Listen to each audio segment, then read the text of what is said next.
This is Fantology. You may have heard of us. All right, what's up, Winged? This is Steven, your host with Mentology Podcast. I have my lifelong friend Ben here, and we're talking about An Instruction in Shadow by Benedict Jacka, book two of the Stephen Oakwood series. I think that's what the series is called. Hmm. And by the time this is released, the book will be newly released. We're going to do a non-spoiler part first in case you haven't actually read it yet, because it'll be coming out the same week. And then we'll do a spoiler conversation afterwards for those of you who are speed readers and need content right away.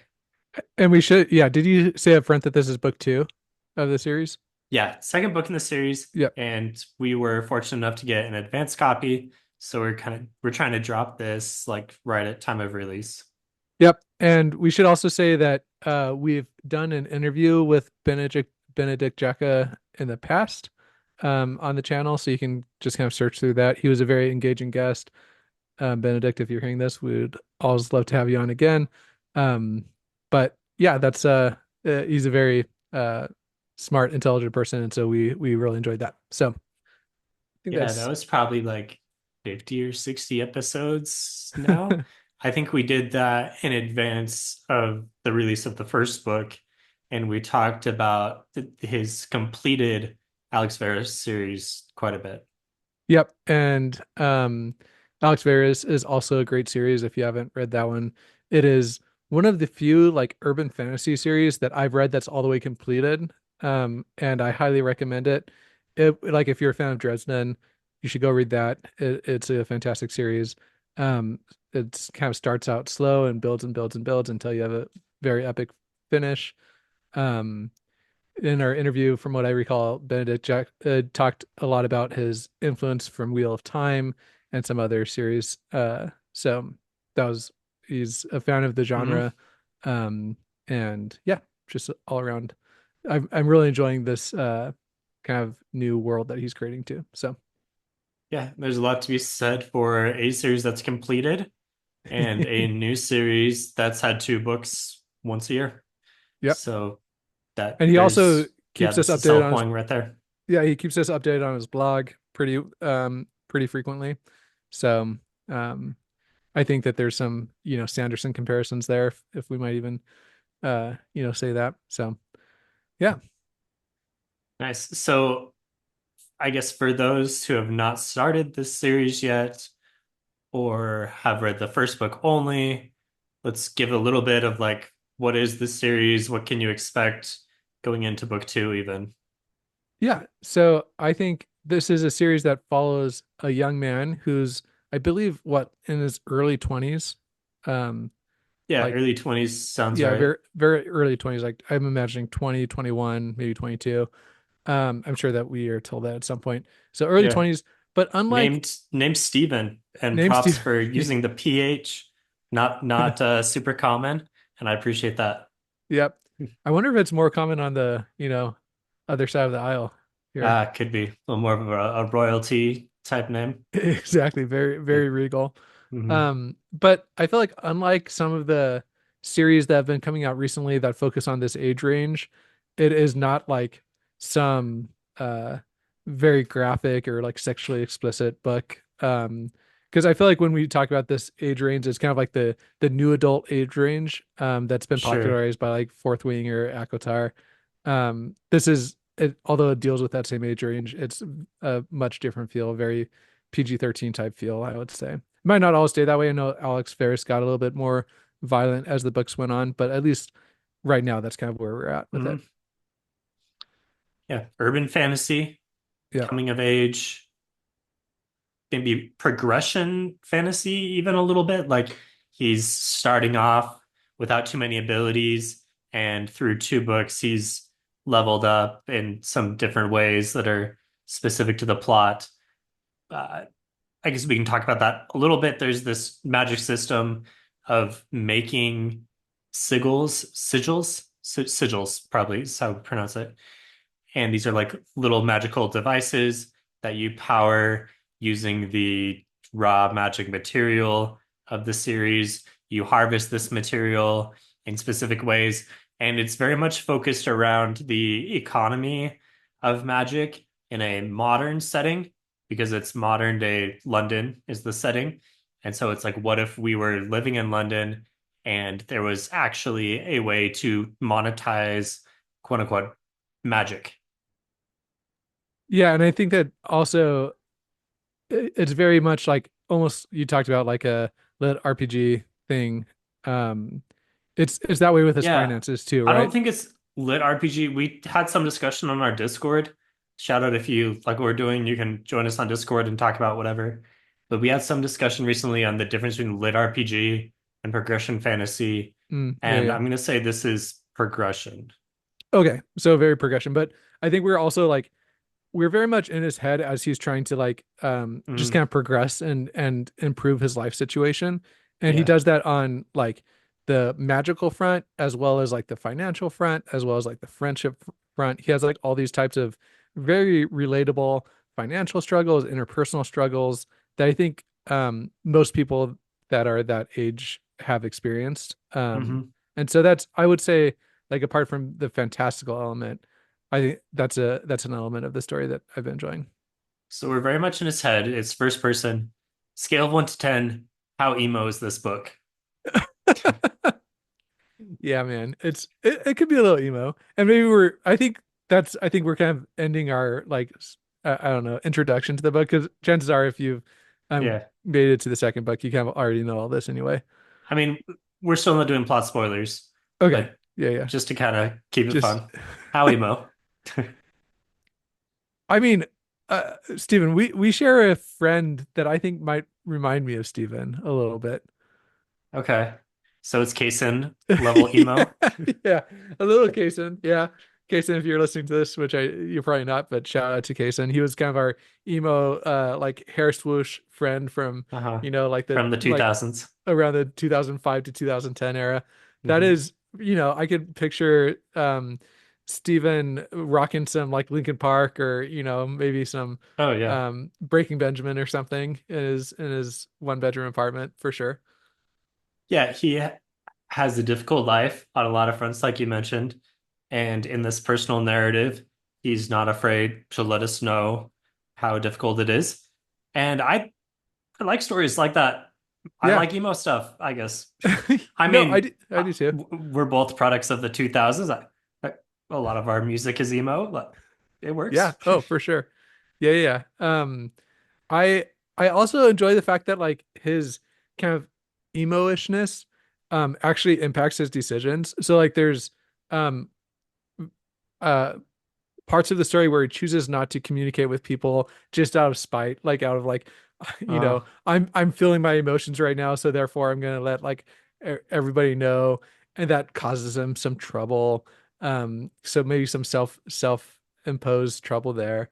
So there's, I think that that emo personality impacts more than just his aesthetic. I think it does really kind of work itself down to like the bones of the character. and he has a hard time. He gets beat up a lot. He's kind of always nursing the latest injury or trying to recover from the latest hard luck thing that has happened. In that regard, I think there's some similarities to stuff like Name of the Wind or Robin Hobb's Fits in the Fool books, where the main character that you're like very much following is always just having a hard time and trying to make their way through. Yeah. I will say it's a little bit more believable than like Dresden, where like for Dresden, it's like all that hardship comes in like a 24-hour span. Versus him, it's like he'll Mm, get knocked down and then like a season, like, maybe a month will pass or something and he'll have recovered from that and then he'll get knocked down again. So right. it's a little bit more believable than some of the other books out that are out there. But yes, all the time that we're Mm. spending with him, it's a mixture of getting knocked down and getting up again. Yeah, that's an important distinction where the Dresden books are like the most exciting weekend of Dresden's year in the book. This Yeah. is over an extended period of time. Okay, one other before we get into spoilers. So this is book two in a long series. I'm not sure exactly how long. I'm guessing it's if it's about the same as Alex Verse, maybe like 10 books or so. How do you think it does in terms of building towards a long series versus having payoffs now and making book two an exciting book on its own, but also, having that build towards the promise of bigger and better stuff. Yeah, that's kind of a hard question. That I would say that's my biggest con of the book is I thought that not enough happened in the book to make it like a super um like standalone this progress the story in like enough. And I think that maybe what I'll save like the specific reasons why I think that until Okay. the spoiler section. But I do Yeah. agree that that's like the balance that he needs to strike is um like on his timeline have these major events that are going to happen that progress the story, and you need at least like one or two of those per book. Mhm. Otherwise it's going to feel like we're getting stuck. And I will say that that happened in a couple books for Alex Verus, and I think that Benedict actually talked to us about that. There was like one book where he's like, yeah, that book, like if you had taken that out of the series, nothing much would have changed. And that's how I know like that maybe I needed to do something different there. Mhm. And so I'm not saying that that's the case for book number two, but that is like kind of the attitude that approach this with is like just making sure that enough is happening that each book is Right. essential. In book two, he sets up two or three, I want to say, additional new plot points that seem like they'll be pretty important and advances probably everything, I don't know, 10% amount to that regard. It kind of feels like a long serial TV Yeah. series, right? I'm watching White Collar right now, so 2000s TV can't get it out of the 2000s, right? Or is it Yeah. maybe it's 2010s? It might be 2010s. Anyway, the point is in that show, there's like a big mystery every season, and every couple episodes or so, we advance to the next step of that mystery. It's often not like a big step forward, it's kind of a step sideways. I think in this book we get some steps sideways, some steps forward, and the biggest like through plot thread at the end of this book we get, something has happened, but it's not like a definitive here's where we're going next. It's just kind of like here's the next step. Yeah, I think I like how you talk about like stepping forward versus stepping sideways because I feel like in the 2000s era TV, stepping sideways was all the rage. Mhm. And uh I think the scary part of that would be like a show like Lost that spends the whole time stepping sideways and it never quite resolves itself. You know what I mean? I Mhm. don't think that that'll happen here. I think that uh Alex Verus showed us that there is like a very definite like we're going to hit a finish line. It's going to be planned out. We're going to get that reward. So I'm not too worried about that. Right. But it steps sideways just enough to make us feel like anxious, like, oh crap, like why isn't Steven making more progress in this regard? Mhm. Hopefully like a step diagonal-ish at least. For sure. All right, let's talk spoilers. Okay. So that's happening now. If you haven't finished the book yet, go check it out. It came out earlier this week. And then join us again about halfway through the episode, and we'll be talking spoilers for the rest of the time. Okay, so what were some of your favorite parts or characters, or what really stood out? What are you going to remember from this book? Okay, so I think the thing that I'm most excited about is his relationship with Colin. I think that that has is taking a very interesting direction that I'm excited about. I'm excited for him to have his Robin, right? Like if he's Batman, Mhm. Colin's a Robin. And I think that Colin has the potential to be like a crowd favorite. He's definitely shaping up to me Yeah, my favorite. He like shows just enough initiative where he's you can tell he's wants to be invested in this, but he's not annoying. He's bringing something to the team. He's not just being dragged along. So I think he'll end up rounding Stevens. In fact, he's a mix between Alfred and Robin okay. for Batman. He's like the butler and the sidekick thing could go out with him is my opinion Yeah, on Colin right now. I feel like he's the most likable character. Yeah, that's true. Yeah, I mean, Steven's the one we're in his head the most, but he's often not the most you Yeah, you sometimes want to kick him. Just Yeah, like, come on, you know. you think that's a good thing? That I this think main that's a good thing. character that we don't totally love? Yeah, I mean, again, I think that this is a product of being that age, right? Like people that age are just kind of unlikable Hmm. sometimes, you know, like they think they know it all, but they don't. And, um, it's kind of like being a teenager with adult responsibility sometimes. So I think that the, I think it's just a product of that mostly. Okay. Fair And enough. I mean, he has a big chip on his shoulder too. You know what I mean? Yeah. So I, I think he's doing, I think from a character, I don't love, I like the character because of the things I don't like him, if that makes sense. You know what I Mhm. mean? Yeah. I think that represents that description means that it's a good character. Yeah, for sure. Now whether, and I think the books are short enough that I'm not like it's not like a big hang up for me. Sometimes maybe in epic fantasy, if there's a character that you might like the characterization of the character, but you don't love spending time in the character's head, sometimes that Mm, it's like hard to get through that character's viewpoint. With this series so far, they're fast enough reads that I'm like by the end of the book, maybe I'm ready for it to be over, but it doesn't make me not want to pick up the book at all. You know okay. what I mean? So if they're going to be super emo, it's best consumed in shorter doses, Sure. Yeah. smaller doses. Yeah. Fair enough. Okay, what did I remember? What do I like the most? Yeah. I thought the big like set piece action piece on the raid was pretty cool. Was exciting. It went on for I want to say like 2 or 3 chapters and did a lot to kind of show what Stephen was actually up against. We saw that a little bit at the end of the at book one, but this was cool and kind of introduced, I guess, really like solidified the like the level of insurmountability right now that's he's up against and trying to deal with these big corporations. Yeah, I totally agree with that. I think it also did a lot to solidify his own moral compass right now, where he's Yeah. like, "Oh, I'm not gonna. Maybe I could go in and kill half these people really quick before they get the drop Mm, on me, but I know myself. I know I wouldn't be able to do that." I think that's a very, um, uh, I think it's a valuable part of that right. action piece that you don't normally have. You don't normally have that kind of introspective look during a gunfight. You know what I mean? Yeah, well said. And from where you just talked about him not always making the best decisions and not always being super likable, this was important because at least we established him as someone who is basically good. And Yeah.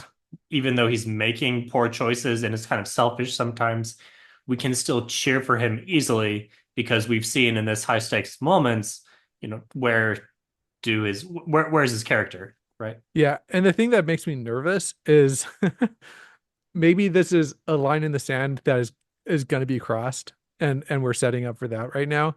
Mm, And that and I say that maybe because of the Alex Fair series. I mean, I don't want to spoil anything for that series, but suffice it to say that the character becomes more and more willing to cross his personal right, boundaries. right, And right. so I think that the thing that I'm nervous about is 5 books from now, we look back at this moment with Steven and be like, oh, if only he could have retained this mindset. Mm, And honestly, that's kind of how I hope it goes, not because just because I think it'll make for a good story, but I do appreciate that this is maybe setting up for that, you know?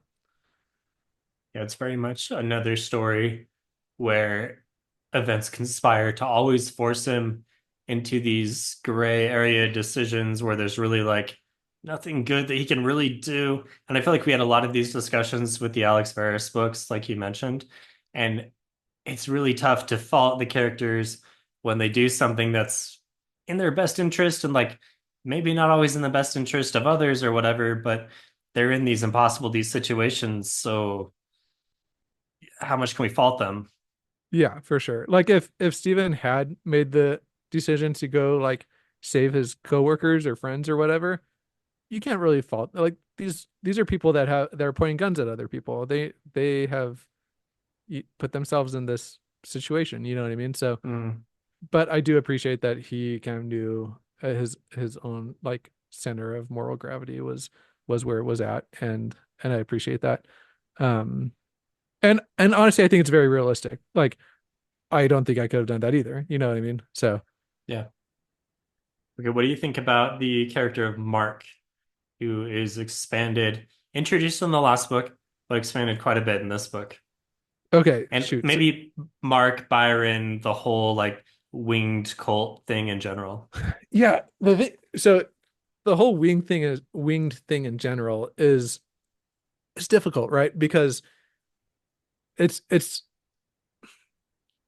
hopefully it doesn't branch off into too many different directions because I'm I'm skeptical of that.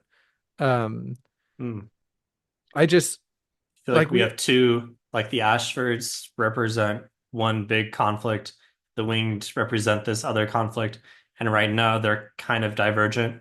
they're yeah, they're pretty separate. And I think because of the winged conflict, we didn't get very much Ashford stuff, which I was Hmm. excited to see more of. Like instead we just kind of get Ashford almost just being like almost a mentor for him, and almost being a help for him in terms like versus the first book where it's his major obstacle. Hmm. And so I definitely see I see uh the fact that in order to support a 10 book series, you do need multiple factions, right? Like if we're gonna relate it to Dresden, you have the different, yeah, you have the vampires and you have the Fae and you have all these different entities that Yeah, Dresden's Denarians. interacting with. Yeah. Yeah. Um so I do appreciate it for that, but having coming from the first book, like being excited to see what's going to happen with like the Ashfords and see if he's going to try and mix himself together with the Ashfords anymore or like that conflict. We got a little bit of that, but not very much of it. Hmm. Yeah, that's What fair about you? enough. Uh, I think I feel similar. I think really the point of this book was to introduce the winged, make them seem like a big threat, give them a time in the spotlight, while keep the Ashfords around and let you know how much of a big deal this is with the upcoming, what do we call this? Like new head of the family, or there's a name for this, right? Inheritance, I guess, right? And Steven's mom is introduced as a bigger character to kind of explain this. Calhoun is involved a bit. I like him. He's kind of this white knight, like Galad, Yeah. Demondred. That's his last name, right? From Wheel of Time. You know, Yeah. this guy who's like Seems to be represents just, the law and yeah, yeah. very good, very steadfast, but also might not really be able to relate to Stephen very much at all because they've had, he's Mhm. coming from this privileged background. Yeah, for sure. Yeah. He's a good character. 1 out Um, of 10, how much are you cheering for Joanna to become a romantic interest slash complication in this whole thing? Do you think there's anything there? I mean, of course, right? There has to be something there. I think that, but again, that's we were introduced to her in the first book, and it was like something I was excited for, and she just kind of popped in and popped out really quickly. Hmm. And maybe, that is how real life works sometimes. But he's sending flirtatious text messages with her a little bit, so I feel like there has to be some type of uh, romantic interest there. I'll be honest, Nox Severius didn't care for the romance element Yeah, that much. no, So I that hoping for was more. it was too long of a burn, too long of a burn for Alex. Hmm. But yeah, I think that they need to team up a little bit. They need to. They've proven that they work well Hmm. together as a team. I think that it's just so fun. They both are very untrusting people, probably for good reason. And so it's natural that they wouldn't trust each other. But I think after that big action that they had together, I think they both know that they can trust each other now, or at least they should. You know what I mean? I think they both can prove themselves to each other. After this book, you think so? Yeah, well, after the whole action in the woods thing, right, where he kind of helped her out. Oh wait, you're talking about Ivy. I'm Oh, shoot, I'm talking talking about about Ivy. Who? yeah, I'm talking Crap. about Joanna, Calhoun's Oh, betrothed. You know, the most shoot, beautiful woman we've my ever bad. seen. Yeah, I'm Team Ivy then. Are you Team Joanna? I mean, she's the most beautiful woman we've Oh, ever come seen. on. Joanna, she doesn't. No, no, boo, boo, Joanna. You don't think there's anything there? I hope there isn't. I don't know. She seems too willing um to treat men like they're disposable a little bit. Mm, too cold. Nice Yeah. queen. Yeah. Sorry, I don't know why. When you said romance there, I was like, surely there's only one person you're talking about. You didn't see any sexual tension. I mean, a big part of the plot of the big like betrayal thing was he gonna go on this No, yeah, yeah, date with her? Yeah. but I think most of that tension happened when they weren't together, you know? Yeah. I don't know. Fair, And there's fair.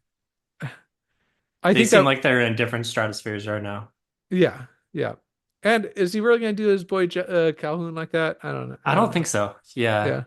Yeah. Yeah.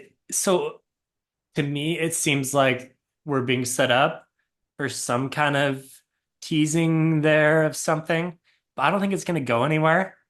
So Yeah. I'm not like loving that because if it's not going to go anywhere, I want to believe that there's a chance it might, but right now I believe that it's going to be something and be nothing, and that's not super exciting for me. Yeah. Yeah. And so you're Team Ivy then too. I'm team, I want a reason to believe that something could actually work out with Joanna. Okay, that's fair. I could see that. Maybe in the next book, there could be something that boosts him up a level or Hmm. knocks her down, some sexual tension type of plot thing that happens. I don't know. I feel like it's possible, but right now Okay. I'm not believing. All right. Fair enough. So yeah, I'm fine being Team Ivy. I think that would also be an acceptable romance. Although we Okay. don't know like anything about her character right now. Oh, we know that she's like kind of. I think she's a very similar character to Steven, honestly. She's kind of a scrappy, Yeah, like, reading between the lines, yeah, yeah, but for we sure. don't really have like any backstory No. confirmed.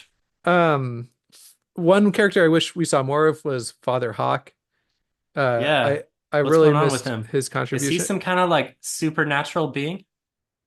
I don't know, but he seems to know far more than you Yeah, know. definitely.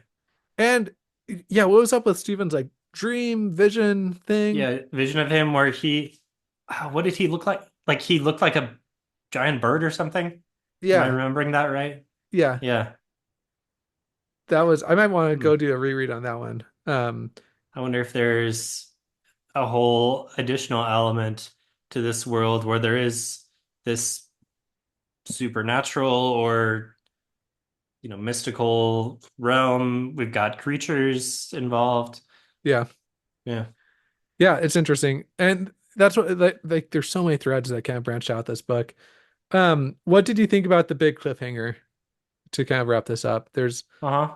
you know, I don't know. So seemed like a step diagonal Yep. in that we got some information about his father's involvement with the Winged. That was a progression of the plot point, and we found a message from him.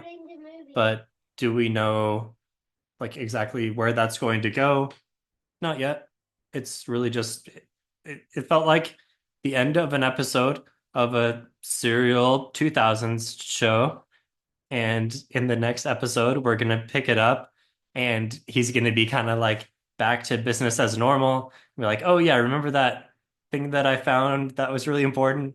Okay, well, it's kind of important, and we'll see exactly by the end of the next episode how Yeah. important it was. Yeah, and this is more of like a cliffhanger, season cliffhanger though. You know what I mean? Like, Yeah, season. yeah. Yeah. But yeah, I wish that there's like a little bit. He spent the I'll whole say book mid-season. Mid-season cliffhanger. mid-season. Okay. Yeah. Because he spent the whole book kind of thinking about and trying to get to his dad. And so Mhm. I felt a little bit let down in the fact that ultimately it was just kind of handed to him, right? Like maybe he had to decipher it because of his childhood book or whatever. But I wanted there to be a little bit more answers given to us and a little bit more work done by him to ultimately get it. Yeah. The deciphering, it was like 95% of this plot point was getting it. And then the deciphering was whoosh, 5%, Very, very quick. Yeah, got it done. yeah, Yeah. yeah, exactly. So, We could but have been strung along more. We could have had a whole additional book where he's trying to find the key that he No, can I would not wish decipher, that on. you You've know? been watching too much White Collar. Yes, I have. That's definitely how White Collar would have done it. But yeah, I think overall, like, I think part of the reason why I struggle with this compared to like Alex Ferris and honestly compared to my Dresden experience is I've picked those series up at the like end where there's a bunch of content. And so Yeah. with this book, I'm like, I finished one, I'm like, I gotta wait another year, you know? Come on. And so I like it so much, but it's so fast, so quick, and then I'm like, oh, there's gonna be another year, you know? So Yeah, I think this has potential to definitely be better than Alex Ferris. Yeah, I yeah, like the series. yep. 10 out of 10. Well, I don't 10 out of 10. I would say as a 10 out of 10 is a crazy high yeah, no, rating. I was saying that flippantly, not flippantly. I'm enjoying the series. I think that uh this book I would probably give a 7 out of 10. Um I wanted more of the father thing. I think as a whole the series is like a just like the two books together would be like a 7.5, and the series potential I would put like an 8 out of 10. So does that mean you like the first book better? I think I like the first book better. Yeah, because I Hmm. think that the second book dropped a lot of the not it didn't develop the threads that I was hoping it would develop enough that it kind of knocked it down for me. The first book didn't Okay. have that problem because it was just establishing everything. So I think that, but again, the first few books of the series, I recognize that that's kind of an insurmountable problem that you have to spend some legwork up front that you develop all the different factions that you want going forward. So I recognize that, but in terms of like a reading experience that's just kind of what I gotta ding it for that a little bit. Just like the second book of a trilogy will always kind of have that, you know, Hmm. struggle for me. So Yeah. I actually like the second book better than the first. It's been a year since I read the first book, but the main thing that I remember about it was the extended search and healing of Hobbes and Call Me Heartless, but I just thought that went on for too long. And so I liked the plot of this book a bit better. I liked mm, how much it advanced, even though a lot of the advancement was sideways or slightly diagonal to just keep this analogy going. I like where we're at after two books. yep. I also really like knowing exactly like what all Steven's pieces of equipment can do. I like the fact that he can do some parkour stuff. I think that was a really Mhm. interesting element. I like the you know, the harder magic system where he's, you know, all of these things are combining to make it a really enjoyable series for me. So Yeah. All right. Well, if you like what we're doing, you can again find us on our Discord. Links to join will be in the episode description below. And I don't know. I mean, hop on, talk about Benedict Jacka, talk about Alex Ferris, talk about anything else. We've got an open community to really like any type of fantasy stuff. yep. All right. See you, Steven. All right. See you guys later.